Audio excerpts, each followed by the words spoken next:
সুসংগঠিতভাবে শুরু হয়েছে। সাধন বিশ্বাস উপস্থিত আছেন, আমাদের স্বপন উপস্থিত আছেন, আমাদের পঞ্চায়েত সমিতির সভাপতি হরপ্রসাদ দা এবং অন্যান্য তৃণমূল কংগ্রেসের নেতৃত্ব, বিভিন্ন ওয়ার্ড থেকে আগত মমতাময়ী নেত্রীর নীতি আদর্শকে পাথেয় করে তৃণমূল কংগ্রেস দলটা করে থাকি। আজকে যারা এই মিছিলে উপস্থিত হয়েছেন, আপনারা প্রমাণ করে দিয়েছেন যে আমরা তৃণমূল কংগ্রেস দলের জননেত্রী মমতাময়ী নেত্রীর সঠিক সৈনিক।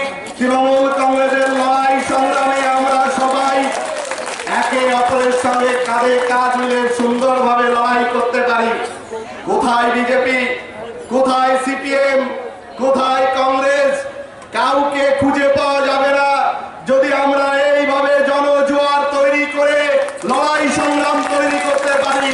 তাই আগামী 21শে জুলাই আমরা সবাই জানি অবিভক্ত কংগ্রেস যুব শাখার সভানেত্রী আমাদের সকলের প্রিয় মানুষ মমতা বন্দ্যোপাধ্যায়, বাংলার বুকে সিপিএম এর হারমাত, তাদের লুটেরাজ একের পর এক নির্বাচনের নামে প্রহসন, বাংলার বিভিন্ন প্রান্তে খুন, সন্ত্রাস, রাহাজানি, মা বোনের উপরে অত্যাচার, বিভিন্ন ইস্যুকে সামনে নিয়ে